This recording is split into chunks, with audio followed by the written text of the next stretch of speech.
쇼터드입니다. 오늘 사무관리론인데요. D-29일입니다. D-29일. 정말 시간 얼마 안 남았죠. 앞으로 남은 기간 동안에는 일단 쇼터디에 있는 문제 많이 풀고요. 기본서의 그 목차 정도는 계속 봐야 될 것 같아요. 아무래도 이제 뭐 법학 과목은 뭐 민법도 그렇고 행정 절차론도 그렇고 특히 행정법 관련된 이 사무관리론도 그렇고 이쪽 분야는 목차가 되게 중요한 것 같아요. 공부해 보신 분들은 다 아시겠지만 그래서 목차를 꼭 좀 기본서에 있는 목차를 보면서 내가 어느 파트에 뭐 쟁점을 공부하고 있구나, 그런 걸 염두에 가면서 기본서도 좀 같이 뭐 스킵 하면서 뭐 키워드 정도 보고 넘기는 정도의 기본서를 보고 활용을 하시고, 또 문제풀이는 계속 해야 될 것 같아요. 그래서 쇼터디로 말씀드린 대로 3세트 정도 푸시면 됩니다. 한 세트에 한 9 문제 정도 정하셔가지고 한 3세트 과목별로 하시면은 괜찮을 것 같다, 말씀드리고요. 사무관리론 오늘 보겠습니다. 민원 처리에 관련된 법이고요. 민원 신청과 접수 절차 대서술하시오 40점. 문제는 짧은데 엄청 많이 써야겠죠? 40점이니까. 그래서 민원의 신청, 그래서 민원의 접수, 그래서 민원 신청에는 신청 방법과 구비 서류 적시해야 되고요. 민원 접수에서는 접수 부서가 어디고 접수 중 교부. 접수 부서는 이제 민원실에서 접수한다. 그리고 접수증은 교부한다. 그죠? 생략할 수 있는 사항도 있죠. 민원인이 직접 방문하지 않냐고 신청한 민원이라든가, 기타 민원과 민원이 직접 방문하지 않냐고 신청한 민원 같은 경우는 접수증 교부하면 되죠. 그리고 처리 기간이 즉시인 민원 등은 생략할 수 있고요. 또 민원 처리 안내 써야겠죠. 민원 처리 안내를 해야 되고, 민원인의 신원 확인 하여야 하고, 그 다음 민원인 중 대표자를 선정해야 하고, 그죠? 대표자 선정 요청이 있거나, 그죠? 직권으로 대표자를 직접 선정할 수 있다. 이렇게 대충 목차를 잡아보고 이제 살을 붙여 나가는 겁니다. 우선 목차, 칸목차, 민원의 신청, 방법, 문서죠, 문서. 문서인데 전자문서 포함입니다. 네, 기타 민원의 경우에서 구술 또는 전화로 할 수 있고요. 직접 방문할 필요가 없는 경우 팩스, 인터넷 등으로도 할 수 있습니다. 다음에 신청서 구비서류, 기재사항이 뭐죠? 행정기관회장은 신청서의 기재사항을 민원 처리에 필요한 최소 한의 범위로 한정해야 됩니다.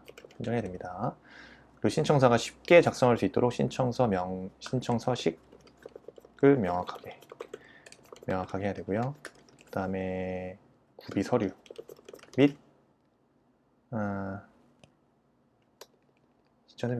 구비 서류, 그죠? 구비 서류 및 제출 부수 등등. 구비 서류는 신청서의 기재사항이 사실인지 확인하거나 그 민원의 처리에 필요한 최소한 범위, 마찬가지로 최소한의 범위에서 구체적으로 정확히 해야 되고요.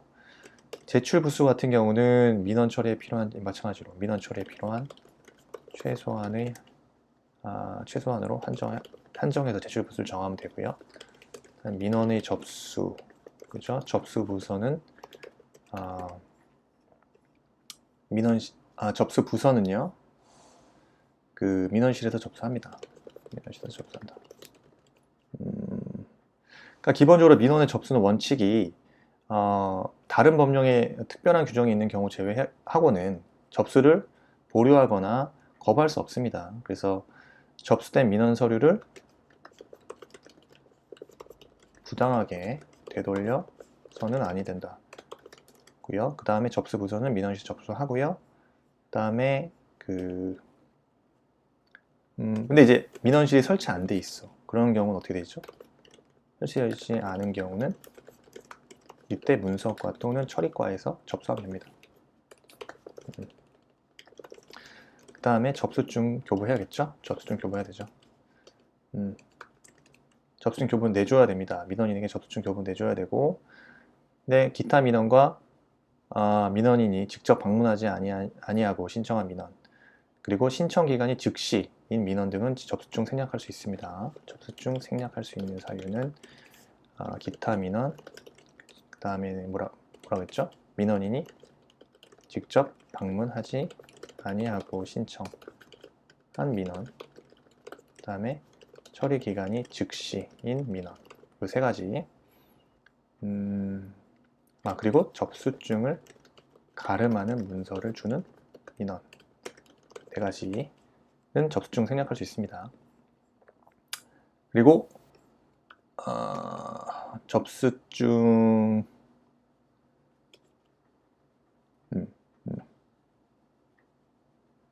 이런 것도 있어요. 접수증 교부할 때, 그죠? 민원실, 문서과 처리과에서 2인 이상의 민원인이 대표자를 선정하여 민원 신청했어. 그럼 대표자에게 하나의 접수증 교부할 수 있고, 그렇습니다. 민원 처리 절차의 안내, 이런 경우는 민원서를 접수하면요, 기본적으로 민원 구비 서류가 완비되었는지 여부, 그 다음에 심사 처리 기준의 절차라든가 예상 처리 소요 기간, 또 필요한 현장 확인이나 조사 예정 시기 등을 민원인에게 안내해야 된다. 그래서 이 서류가 완비됐는지, 그 다음에 심사 처리 기준의 절차라든지 막 따져 물어야 돼요. 가서 얼마나 걸려요? 심사 처리 기준은 어떻게 돼요? 예상 처리 소요 기간은 얼마나 걸려요? 확인. 조사 예정 시기는 언제예요? 등등을 민원인에게 안내를 받아야 됩니다. 민원인은 이걸 요구할 수 있어요. 민원인 등의 신원 확인. 이런 것들을 민원 알려달라다 귀찮아하면은 그거는 공무원으로서의 자질이 안 된 거죠. 어쨌든 민원을 행정기관의 장이 민원을 접수할 때, 그죠? 해당 민원의 본인, 또 정당한 위임을 받은 사람인지 확인할 수 있습니다. 그때 신분 확인을 위해서 어떻게 해야 되죠? 신분 증명서와 위임장 등으로 신원 확인을 하면 되고요. 그 다음에 민원인 중 대표자 선정 가능하죠? 가령 3인 이상의 민원인이 대표자를 정하지 아니하고 같은 민원 문서를 연명으로 제출한 경우, 일정 기간 정하여 민원인 중에서 3인 이내의 대표자를 선정해서 통보할 것 요청할 수 있습니다. 대표자 선정을 요청할 수 있어요. 대표자 선정 요청할 수도 있고요. 또 직권으로 신청할 수 있어요. 행정기관의 장은 대표자를 선정하여 통보할 것을 요청받은 3명 이상의 민원인이 정해진 기간 내에 대표자를 선정하여 통보하지 아니한 경우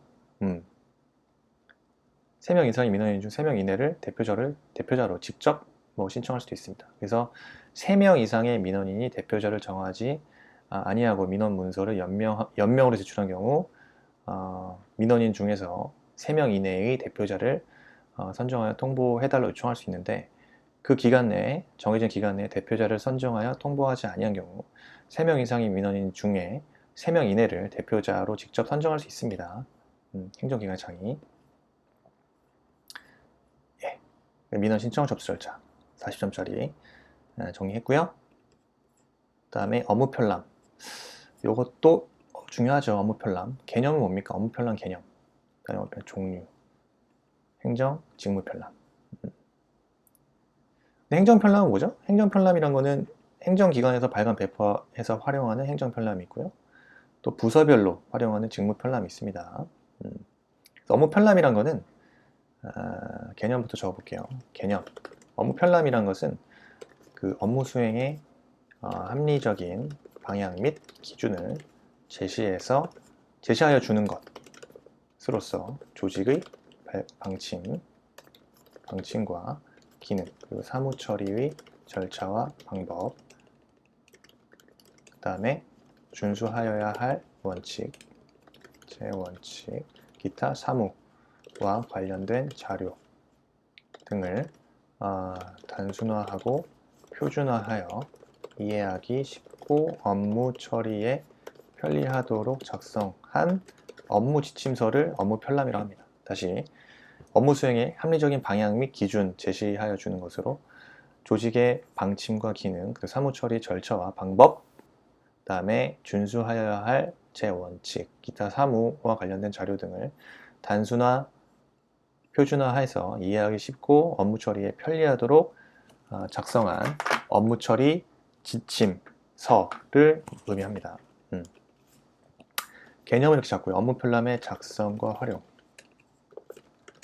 기본적으로 상당 기간에 걸쳐서 반복적으로 하는 업무는 업무 처리가 표준화 또는 전문화 될 수 있도록 업무 편람을 작성, 활용하는 것을 원칙한다.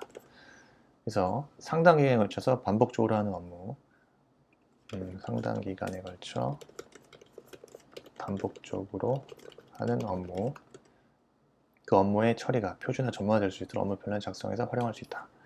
업무 편람의 종류는요, 말씀드린 행정 편람이 있고요, 직무 편람이 있습니다. 직무 편람. 행정 편람은 행정 기관에서 발간 배포해서 활용하는 거고요. 부서별로 작성 활용하는 게 직무 편람이고요. 그래서 행정 편람 같은 경우는 그 업무 처리 절차의 기준, 장비, 운영 방법, 그 밖에 일상적 근무 규칙 등에 관해서 각 업무 담당자에게 필요한 지침, 기준 또는 기준을 제공하는 업무 지도서나 업무 참고서를 말합니다. 행정기관 명의로 발간하죠. 다시, 그러니까 업무 처리에 관련된 그냥 업무 처리 절차, 기준, 장비, 운용 방법, 그 밖의 근무 규칙 등에 관해서 각 업무 담당자에게 필요한 그 지침, 기준 또는 기준을 제공하는 업무 지도서나 업무 참고서. 행정 기관의 명의로 발간하고요. 직무 편람 같은 경우는요, 그 부서별로 그 소관 단위 업무에 대한 업무 계획, 그 다음에 업무 현황 및 그 밖의 참고 자료 등을 체계적으로 정리하여 활용하는 업무 현황철입니다. 업무 현황철이나 참고철 등을 말합니다. 업무를 인계 인수할 때 그 직무 편람을 함께 인수한다. 이 말도 써줘야겠죠. 업무를 인계 인수할 때 직무 편람을 함께 인계 인수하여야 합니다.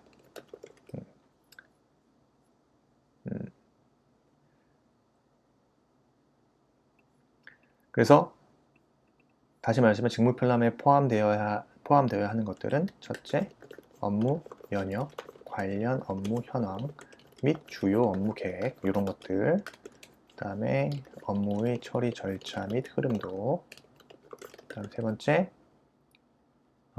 소관 보존 문서 현황, 그 다음에 그 밖에 업무 처리에 필요한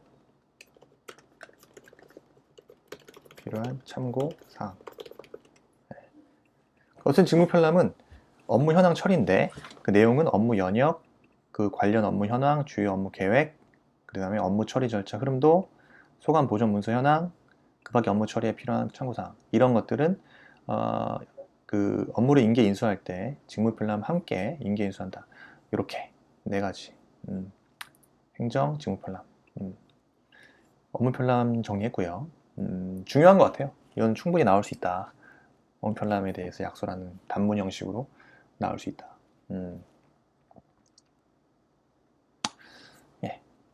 한 번 봐서는 안 되겠죠? 몇 번 더 봐야겠죠? 그 민원 처리에 대한 시정 요구에 대해서 서술하시오. 민원 처리에 대한 시정 요구. 자, 시정 요구의 의의가 뭐죠? 좀 민원 처리가 위법 부당했어. 그 위법 부당한 민원 처리가 발생하면 그 행정기관 또는 감독기관의 장에게, 그죠? 시정 요구를 요구할 수 있는 겁니다. 그래서 입법 취지는요, 공정성, 그 다음에 신뢰성을 담보하는 거예요. 민원 처리에 대한 공정성과 신뢰성을 담보하는 거고요. 위법 부당한 민원 처리가 있어야 되는 거죠. 위법 부당한 민원 처리가 뭡니까?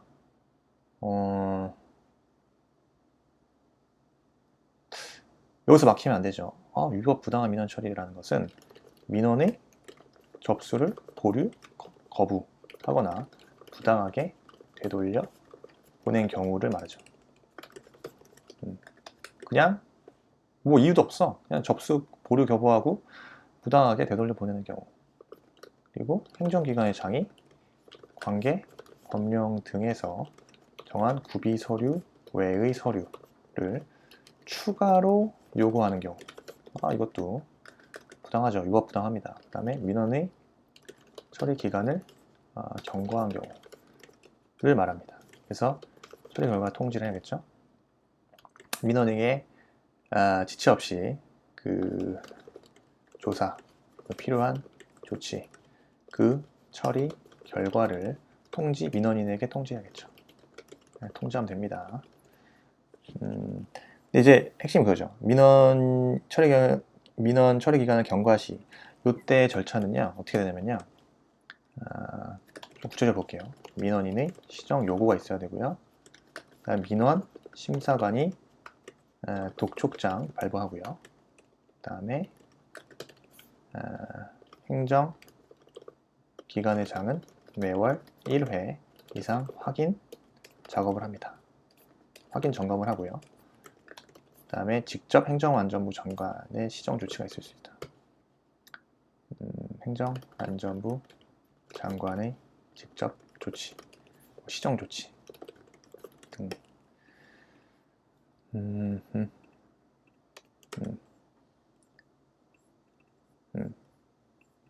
이렇게 절차가 이루어집니다.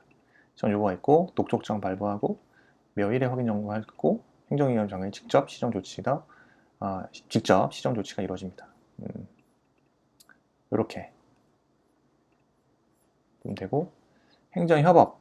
요거는 20점인데 요거 40점으로 나올 수 있지 않을까 싶은데요. 행정협업의 지원제도, 행정책임관, 행정협업 시스템, 행정협업의 조직의 개념, 그죠? 그 다음에 각각 제도와 관련된 행정기관 장의 임무를 설명하시오. 행정협업에 대해서 개괄적으로 알고 있어야겠죠? 행정협업의 개념과 행정협업 책임관과 행정협업 시스템, 그 다음에 행정협업 조직, 이렇게 목전을 잡고요. 개념은 뭡니까? 행정협업이란 왜 협업을 하죠? 기본적으로 업무의 효율성 높이기 위한 겁니다. 행정협업에 대해서. 그래서 행정 서비스, 업무의 효율성을 높이고 행정 서비스에 대한 국민의 만족도를 높여야겠죠.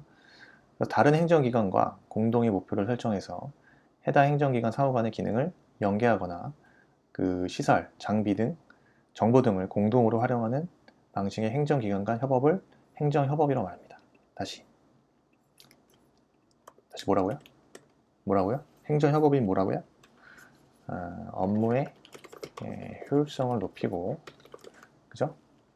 행정 서비스에 대한 국민의 만족도를 높이기 위해서, 이게 목적 설정이죠. 다른 행정기관과 공동의 목표를 설정하고, 그죠? 해당 행정기관 상호 간의 기능을 연계하거나 시설, 장비 및 정보 등을 공동으로 활용하는 방식의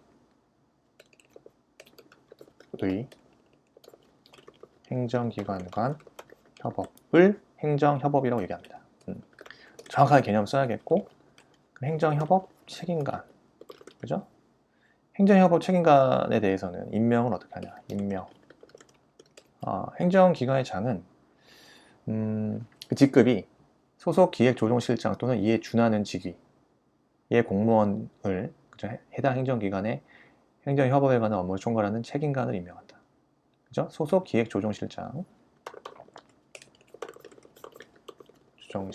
또는 이에 준하는 직위의 공무원을, 그죠? 행정 업무에 관한 업무 총괄하는 책임관으로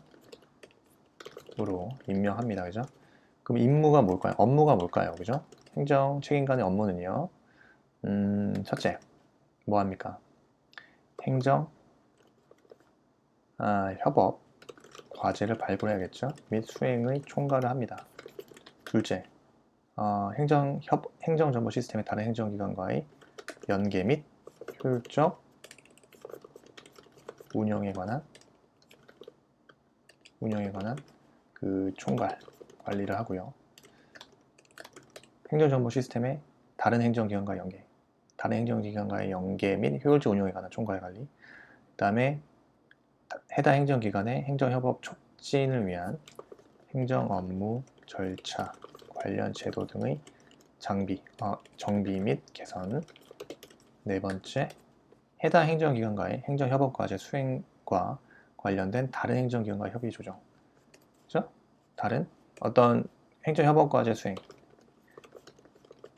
수행과 관련된 다른 행정기관과의 협의 및 협의 조정. 다섯 번째, 그 밖에 행정협업 촉진 외에 필요한 업무를 합니다. 바쁘네요. 엄청 바쁩니다. 장난 아니네요. 어쨌든 행정협업 시스템 등록을 해야겠죠. 어떤 사실, 행정기관의 장에 행정협업 책임자를 임명하는 경우 행정안전부 장에 정하는 바에 대해서 행정협업 시스템에 등록해야 된다. 등록하고요. 자, 행정협업 시스템. 자, 구축해야겠죠. 행정협업 시스템에 대해서 좀 쓰라고 했잖아요. 그죠? 행정협업 시스템 구축해야 돼. 행정안전부 장관이 그죠? 행정협업이 원활하게 수행되도록 실시간 의사소통이 가능하고 또 공동작업 및 실적 관리가 필요한 업무를 등록, 관리할 수 있는 전자적 협업 지원 시스템 구축을 하여야 합니다. 그 다음에 행정협업 시스템 공동 이용. 행정협업 시스템을 이용해서 그죠? 행정협업을 수행하도록 노력해야 합니다. 행정기관의 장은. 행정협업 시스템을 이용해서 행정협업을 요청하거나 요청받은 행정기관은 관련 문서 등을 행정협업 시스템을 통해서 공동 이용할 수 있도록 한다. 네, 물론 특별한 사정, 행정협업을 통해서 공동으로 이용하는 것이 곤란하다는 등 특별한 사정이 있으면 그러하지 아니한다. 공동 이용한다. 목차 적고요. 그럼 행정협업 시스템의 활용을 촉진해야겠죠. 그래서 행정기관의 장은 소관 업무 중 그 행정협업 시스템을 이용해서 업무를 수행한 실적 등 활용 실태 평가를 분석하고, 그죠? 그 활용을 촉진해야 된다. 그 다음에 점검해야겠죠. 행정안전부 장관과 각급 행정기관의 행정협업 시스템 활용 실태를 평가하고 점검하고 필요한 지원할 수 있겠죠. 그리고 행정협업 조직은요. 행정협업 조직이라는 것은 다수의 행정기관이 수행하는 그 사무의 목적, 대상 또는 관할 구역 등 유사하거나 연관성이 높은 경우에 관련 기능, 업무 처리 절차 및 정보 시스템 등을 연계 통합하거나 시설, 인력 등을 공동으로 활용하는 등 협력하여 업무를 수행하는 조직을 얘기한다. 말 되게 어렵네요. 그죠? 행정협업 조직이란 정의는 다수의 행정기관이 수행하는 그 사무의 목적, 그리고 대상 또는 관할 구역 등이 유사하거나 연관성이 높은 경우에 관련 기능, 그 다음에 업무 처리, 절차 및 정보 시스템 등을 연계, 통합하거나 시설, 인력 등을 공동으로 활용하는 등 협력하여 업무를 수행하는 조직. 업무를 협력하여 업무를 수행하는 조직을 행정협업 조직인데, 그 다수의 행정기관이 수행하는 사무의 목적, 대상 또는 관할 구역도 유사하거나 연관성이 높은 경우에 관련 기능, 사무의 목적과 그 관할 구역 등 유사한 연관성이 높은 경우에 관련 기능과 업무 처리 절차 및 업무 정보 시스템을 연계 통합하거나 시설 인력 등을 공동으로 활용하는 등 시스템을 연계하거나 연계 통합하거나 시설 인력 등을 공동으로 활용하는 등 협력하여 업무를 수행하는 조직을 행정협업이라고 얘기합니다. 그래서 공동운영 규정의 제정. 제정할 수 있어요. 행정협업 조직 설치 운영에 참여하는 관계행정기관이죠. 그러니까 관계행정기관의장은 필요한 사항을 그 행정협업 조직 설치 운영을 위해 필요한 사항 등을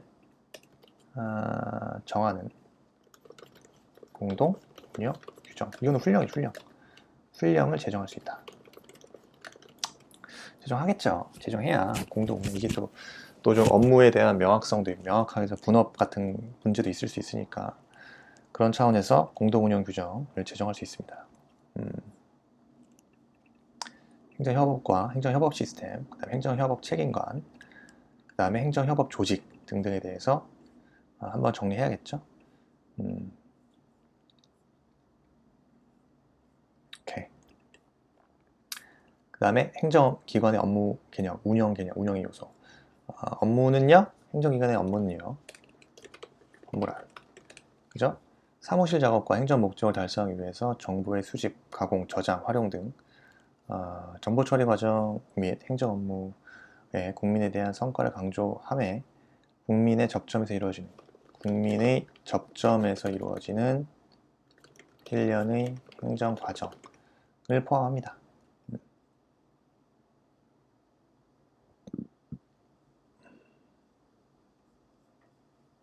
그게 업무예요.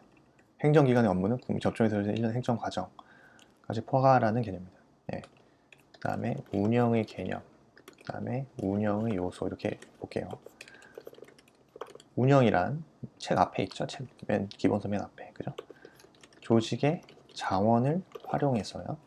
조직 내부의 생산 목표를 관리하는 고전적 개념과 국민의 만족도를 증가시키는 정책의 품질 관리 및 성과 관리를 포함하는 총체적 관리 활동.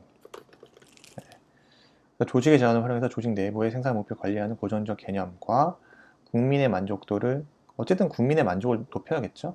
증가시키는 정책의 품질 관리, 성과 관리를 포함하는 총체적 관리 활동을 얘기합니다. 운영의 요소, 다른 사람들을 통한 업무 수행. 그 다음에 운영은 한마디로 얘기해서 임무 성취를 위해 다른 사람 및 조직을 동원하고 이끌어갑니다. 그죠? 조직 목표의 설정과 성취. 주된 임무 조직 목표 설정을 성취하는 것이고요. 대상 영역과 활동 국면은요, 조직 전반에 걸치고요. 운영의 대상 영역은 조직 전반에 걸치고 조직의 생존, 발전에 관련된 여러 국면들이 모두 운영의 대상입니다.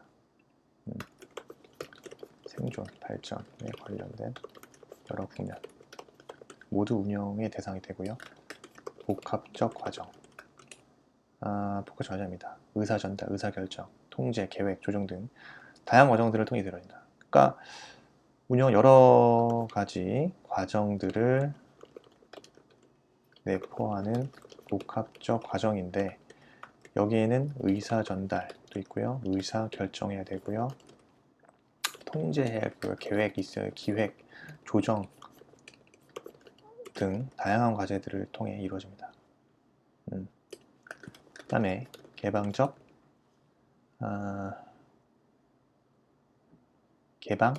체제적 교호작용. 이 말이 좀 어려운데요.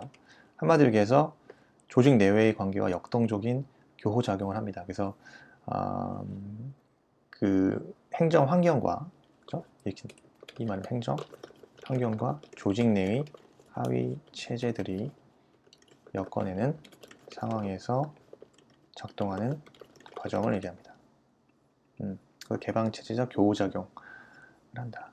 그래서 어쨌든 복합적이다. 그리고 운영은 그 조직 전반에 대해서 조직 생존과 발전에 관한 여러 국면들이 모두 운영의 대상이 됩니다. 그래서 조직 목표와 조직 목표의 설정과 성취. 그게 주된 임무죠, 그죠? 조직 목표의 설정과 성취. 그리고 다른 사람 통합 업무 수행. 즉, 다른 사람의 조직을 동원해서 이끌어 간다는 거고요. 개념과 요소. 요 정도 깔끔하게 정리하고 넘어가겠습니다. 다음에 행정 효율과 협업 촉진 관한 규정 및 같은 규정 시행 규칙상 결제받은 문서의 수정. 결제받은 문서의 수정. 결제받은 문서의 수정에서 계절하죠. 결제받은 문서의 수정. 그래서 결제 개념 쓰고요. 결제받은 문서의 수정 등등이 있겠죠. 결제란 것은 문서가 성립 요건이죠.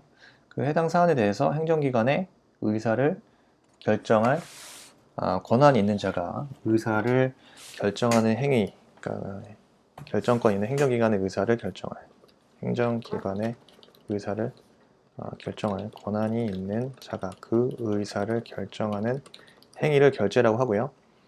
문서는 해당 기관이 결제를 함으로써 문서가 성립되는 거예요. 해당 기관이 결제를 함으로써 문서가 성립되는 거예요.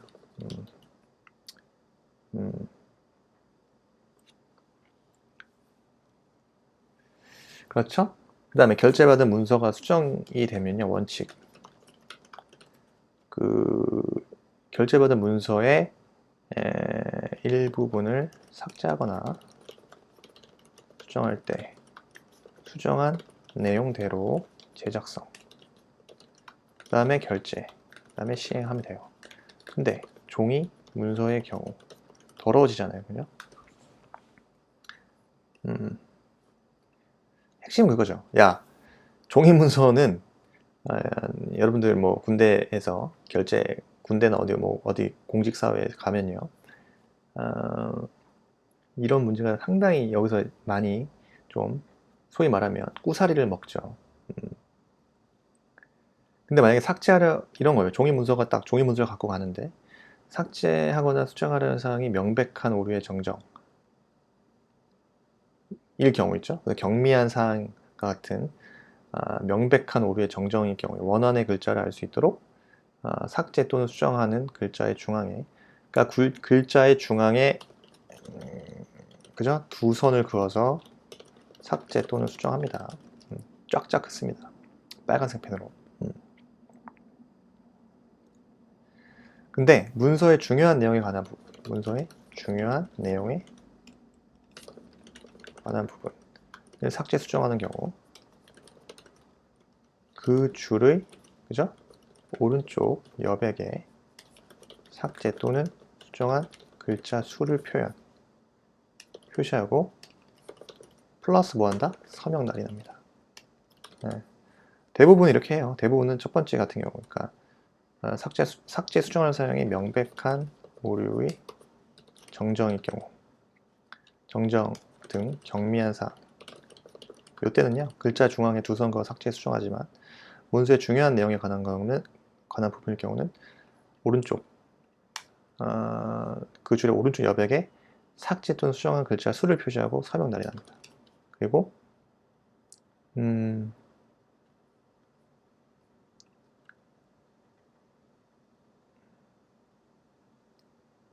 문서의 일부분을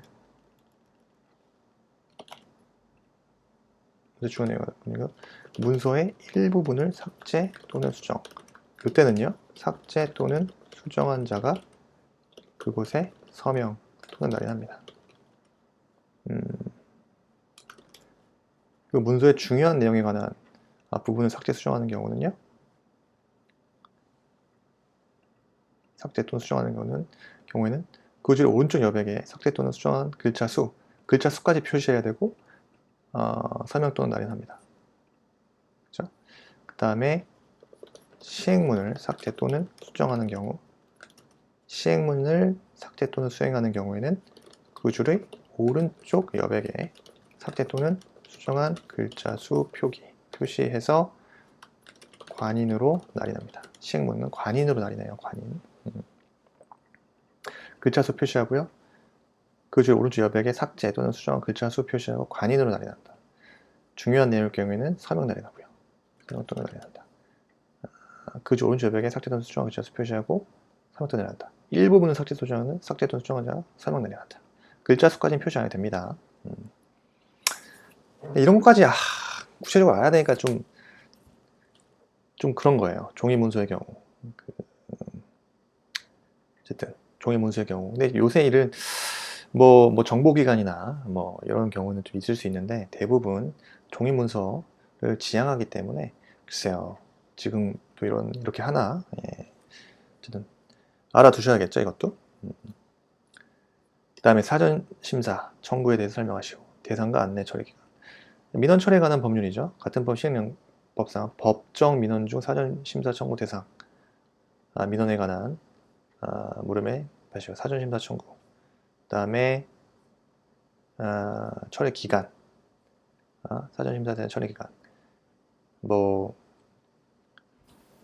사전 심사 청구 대상 민원 처리 기간은 그죠? 행정기관의 장이 정하죠. 기본적으로.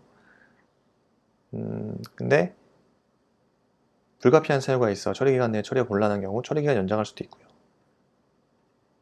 어쨌든 처리기간이 30일 미만인 민원은 처리기간 이고요. 처리기간 30일 이상인 민원은 30일 이내에 처리기간을 정합니다. 30일 이내로 제한됩니다. 그러니까 30일을 초과하면 안 돼. 최장 30일 이렇게 이해하시면 돼요. 그리고 어쨌든 자, 사전 심사부터 설명해야겠죠? 자, 사전 심사 청구란 민원인은 그죠? 법정 민원 중에서 그 신청에 경제적으로 좀 비용이 많이 수반돼 등 그런 대통령으로 정하는 민원에 대해서 행정기관의 장에게 정식으로 민원 신청하기 전에 약식의 사전 심사 청구할 수 있다. 그래서 민원을 신청을 하기 전에요. 민원 신청 전에. 근데 법정 민원이 돼요. 법정 민원 중에 그 민원 신청에 경제적으로 많은 비용이 수반되는 민원 등 대통령으로 정하는 민원에 대해서는 행정기관의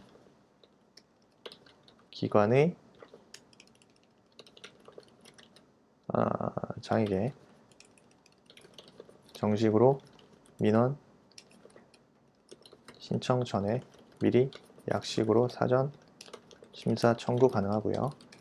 사전 심사 청구 대상 민원, 사전 심사 청구 대상 민원을 봐야겠죠?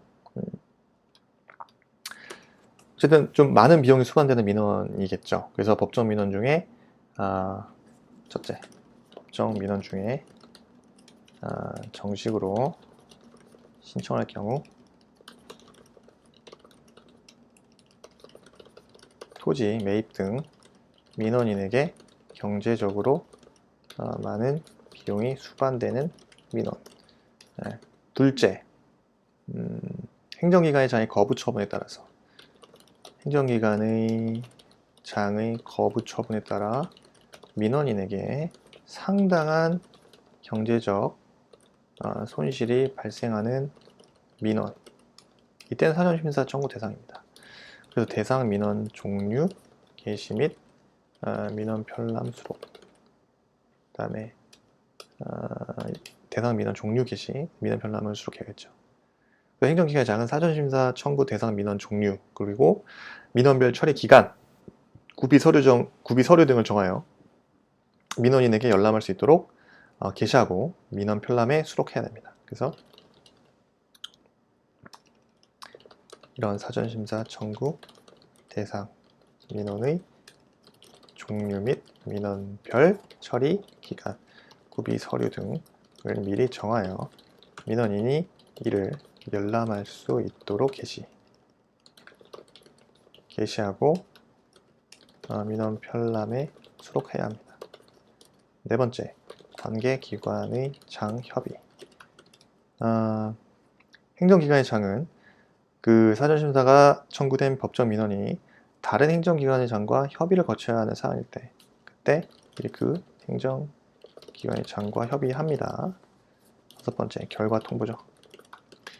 사전심사 결과를 민원인에게 통지해야 합니다. 사전심사 결과를 민원이 통지해야 하고 가능한 것으로 통지한 민원의 내용에 대해서는 민원인이 그 나중에 정식으로 민원을 신청한 경우에도 동일한 결론을 결정을 내릴 수 있도록 노력해야 합니다. 그죠? 어쨌든 사전심사 결과를 민원인에게 통지해야 합니다. 다만 예외가 있죠. 민원인의 규칙 사유, 규칙 사유 예외죠. 또는 불가항력이나 그 밖의 정당한 사유로 이행할 수 없다. 그러면 통지해야 되죠. 결과 통보해야 됩니다.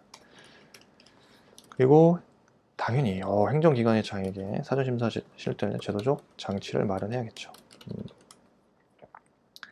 그래서 행정기관의 장은 사전심사 제도를 효율적으로 운영하기 위해서 필요한 법적, 제도적 장치를 마련하고 시행해야겠죠. 그리고 사전심사 청구의 처리 결과, 그죠? 문제 2번 얘기하는 거예요, 그죠? 큰 목차 두 번째로 잡았고요. 사전심사를 그 처리 결과 하는 거죠. 일반적 민원 처리 절차를 준용합니다. 그래서 민원사항이 접수, 서류 보완, 그 민원 서류의 반려, 관계기관 및 부서 간 협조 등 사전심사 청구의 접수 및 처리 절차에 관하여 이를 준용합니다. 일반인 민원 처리 절차를 준용하고요. 두 번째, 처리 기간은 말씀드린 대로 범위가 있어요. 처리 기간이 30일 미만이다. 그러면 30일 미만인 민원, 처리 기간이에요. No problem. 처리 기간이 30일 이상인 민원. 그는 이때는 어떻게 한다? 30일로 제한한다. 이내로 제한합니다. 물론 불가피하게 처리 기간 내에 처리가 곤란하다. 불가피하게 처리 기간 내에 처리가 곤란한 경우 처리 기간 연장 가능합니다.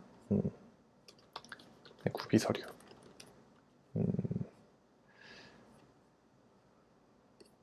구비 서류 뭡니까? 행정기관은 행정기관의 장은 그죠? 사전심사 청구 대상 민원의 구비 서류를 최소화해야겠죠.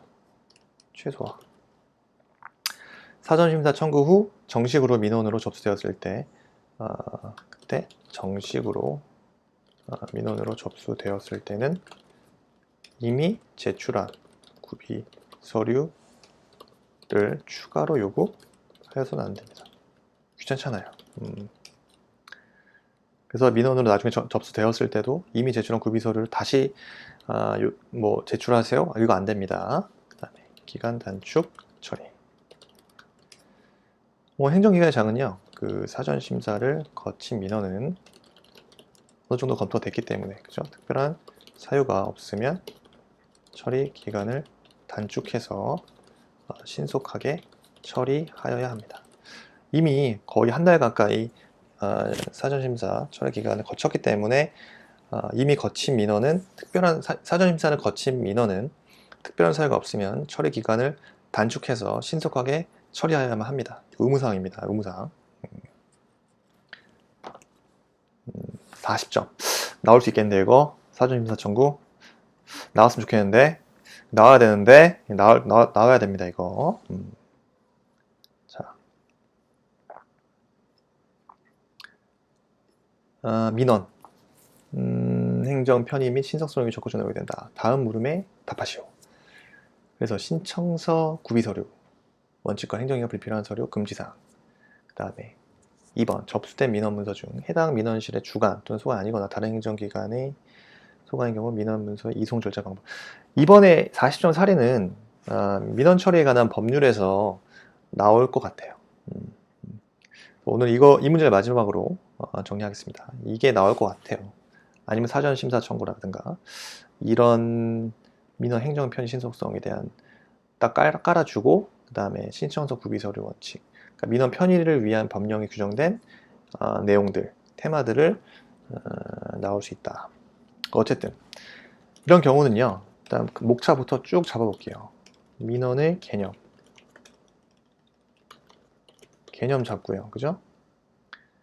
그래서 민원의 개념 큰목 1번으로 잡아야겠죠? 그 다음에 두 번째 민원 신청 방법 문서라는 거고, 그 다음에 신청서, 그 다음에 신청서는 구비서류 및 제출 부수, 아까 논의했던 거죠. 그 다음에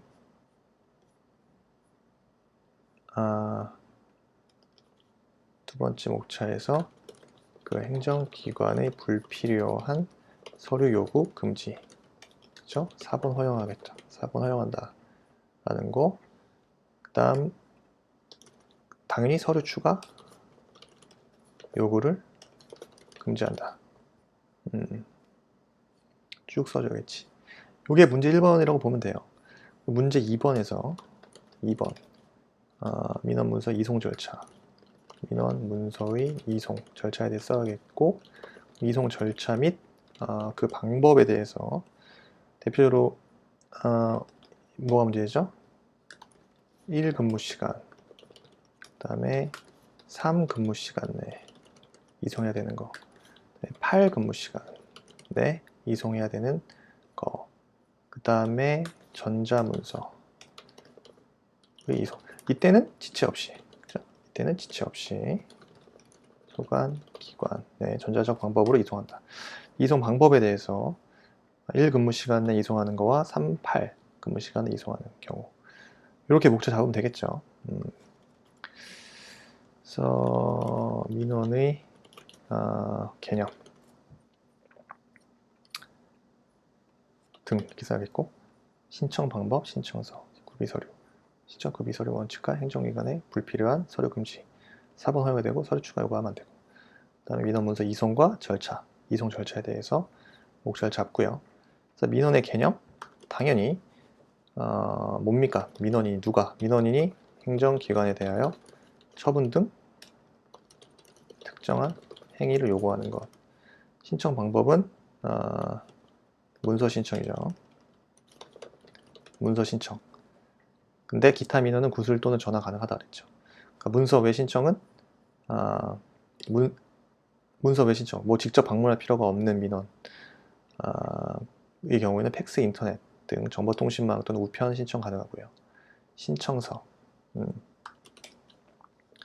신청서의 기재 사항을, 행정기관장은 신청서의 기재 사항을 그 민원의 처리에 필요한 최소한의 범위로 한정, 신청서를 쉽게 작성할 수 있도록 명확하게 정하여야, 신청서식을 명확하게 정하여야 한다.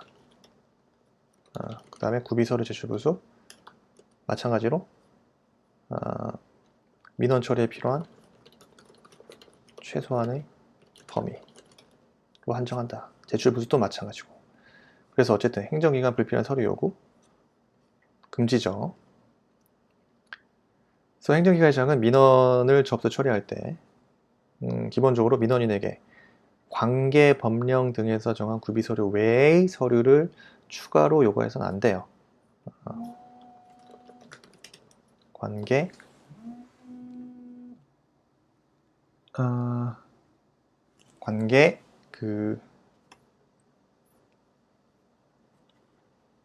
뭡니까? 관계 법령 등에서 정한 구비서류 외의 서류를 추가로 요구 안 됩니다. 4번 허용이 돼요. 4번 허용. 원본과 함께 4번 제출 허용이 되고요. 행정기관장은 민원 서류 또는 구비 서류를 복수를 받는 경우 특별한 사유가 없어 원본과 함께 4번 제출 허용하고 있어요. 그 서류 추가 요구가 금지되는데요. 민원인에게 관련 증명 서류 또는 구비 서류 제출을 요구할 수 없고, 그 민원 처리한 담당자가 직접 이를 확인 처리해야 된다. 서류 추가 요구는 금지된다. 왜 그러냐면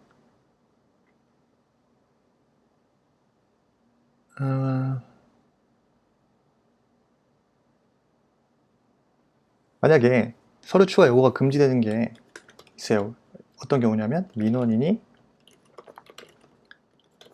주민등록증, 또 여권, 자동차 운전 면허증 등 행정기관 발급한 증명서로 민원의 처리에 필요한 내용을 확인할 수 있어. 그러면은 굳이 서류 추가 요구할 필요 없죠.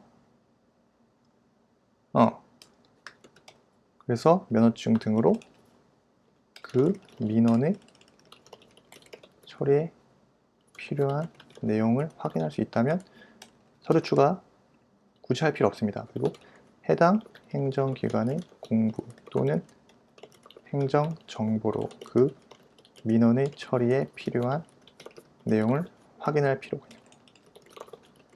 수 있다. 서류 추가 요구 금지되고요. 그 다음에 그 전자공부법, 일단은 행정정보의 공동 이용을 통하여 그 민원의 처리에 필요한 내용을 확인할 수 있어. 그러면은 관계 증명 서류나 구비 서류 제출을 요구할 필요 없습니다. 요구해서는 안 돼요.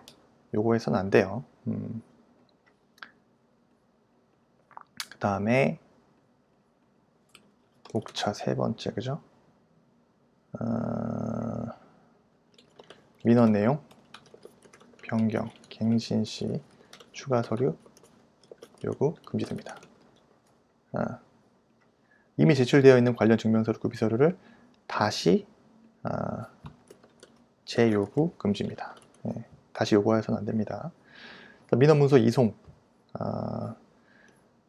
왜 이송을 할까요? 왜 이송을 하죠? 행정기관장이 접수한 민원이 다른 행정기관 소관이야. 접수된 민원 문서를 지체 없이 소관 기관에 이송합니다. 다른 행정기관 소관이기 때문에. 그래서 이송 절차 방법과 절차 방법은 1근무 시간. 그래서 민원실에 접수된 민원 문서. 민원실에 접수된 민원 문서는 1근무 시간이에요. 그 중에 처리가 민원실의 주관 속하지 아니한 것. 주관이 민원실이 아닌 것은 1근무 시간 이내에 처리 주무부서에 이송한다. 처리 주무부서에 이송하죠. 물론 처리 주무부서가 상당히 떨어져 있는 등 특별한 사정이 있으면은 1근무 시간 이내에 이송하기 어려운 경우 상근무 시간 이송도 가능하죠. 상근무 시간 이내는요, 같은 행정기관 내 소관이 아닌 민원문서 접수한 경우, 이때는 상근무 시간 내에 민원실을 거쳐서 처리 주무 부서로 이송합니다. 그 다음에 8근무 시간인 거는 다른 행정기관 소관의 민원 문서를 접수했어. 이게 상근무 시간 다른 거예요. 상근무 시간은 같은 행정기관 내 소관이 아닌 민원 문서 접수한 경우고, 8근무 시간은 아예 다른 행정기관 소관의 민원 문서를 접수한 경우예요. 그때는 8근무 시간 내에 소관 행정기관에 이송합니다. 그리고 그 사실 민원인에 통지하고요. 민원 문서를 이송받은 행정기관은, 그죠? 민원 문서를 이송한 행정기관 요청이 있을 때 그 행정기관의 처리 결과 통보하면 돼요. 그리고 민원인에게 인터넷으로 민원 문서 이송을 공개하고 그 사전에 안내한 경우 통지 생략할 수도 있습니다.